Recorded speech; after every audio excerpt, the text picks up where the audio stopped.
Welcome to The Explainer. Today, we're going to pull back the curtain on a technology that, honestly, you use every single day, probably without even realizing it. We're talking about Amazon Web Services, or AWS. It's kind of like the invisible engine that powers a huge chunk of our digital world. So what's the connection here? From streaming your favorite show, to booking a vacation rental, to, well, literally exploring space. All of these huge names rely on the exact same powerful cloud platform to get their services out to millions of us all over the globe. Now, to really get why AWS is such a big deal, we need to hop in a time machine for a second and look at the problem it was built to solve.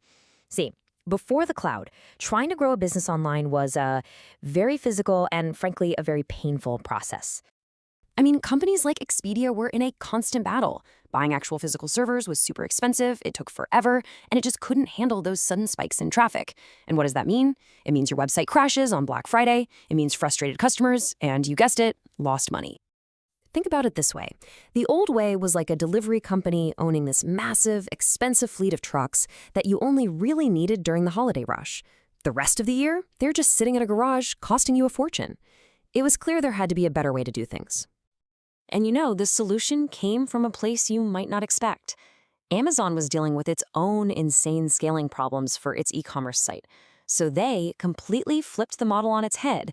They figured, hey, we've got all this computing power and know-how. What if we rented it out? And that is the core idea of cloud computing right there. Instead of buying, owning, and stressing about your own data centers and servers, you can just access stuff like computing power, storage, and databases whenever you need them. And the best part? You only pay for what you actually use. The benefits were, a total game changer. All of a sudden, it was way cheaper because you didn't have to spend a fortune on hardware up front. It was unbelievably flexible. And maybe most important of all, you could scale up for a big launch or scale down during a quiet period in minutes, not months. So, what's actually in this digital toolbox? Let's pop the hood and break it down. We're going to look at the three main building blocks that are the foundation for, well, pretty much every app running on AWS. First up, we've got compute. Just think of this as the raw processing power, the engine room, basically the brains of the whole operation. This is the part that actually runs your code and does all the heavy lifting. Now, AWS gives you different tools for different jobs. You've got EC2, which is kind of like renting a whole virtual computer in the cloud that you can set up however you want. And then there's Lambda, which is, honestly, it's wild. It's serverless. You just give it your code, and AWS figures out how to run it. You don't even have to think about servers.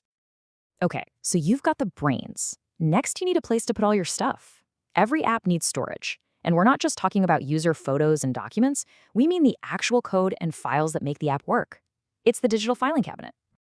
For this, AWS has services like S3, which is like a bottomless digital warehouse for pretty much any kind of file you can imagine. Then you've got something called EBS, which is more like a super fast hard drive that you plug directly into your virtual computer, that EC2 instance we just talked about. And finally, you can't just throw all your data into a cabinet and hope for the best, right?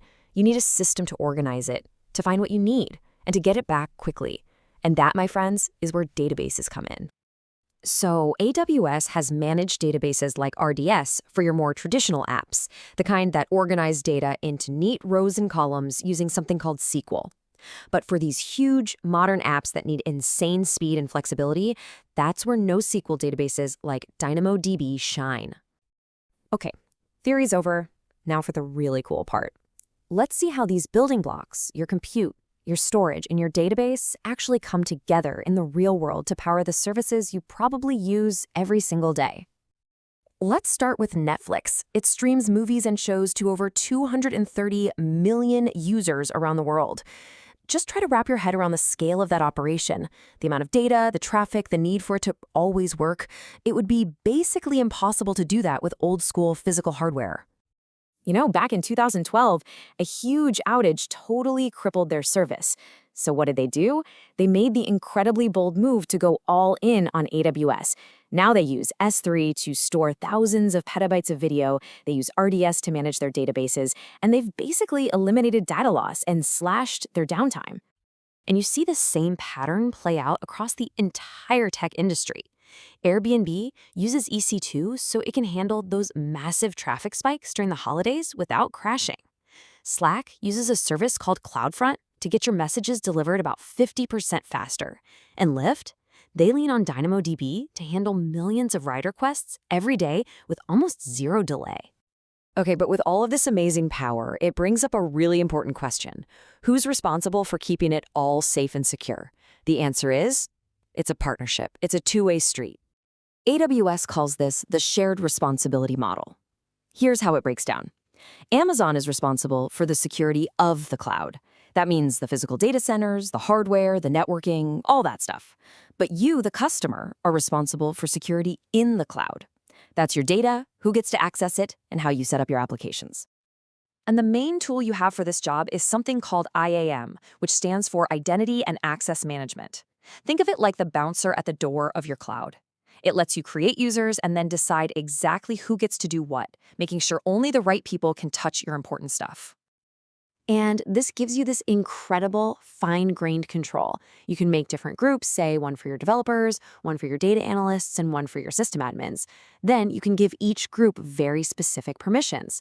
So maybe an analyst only gets read-only access to a database, while a junior developer can't accidentally delete your entire production environment.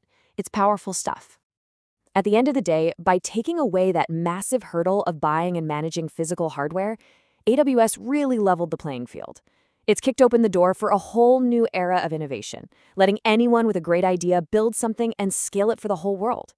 Which really leaves us all with just one question to think about.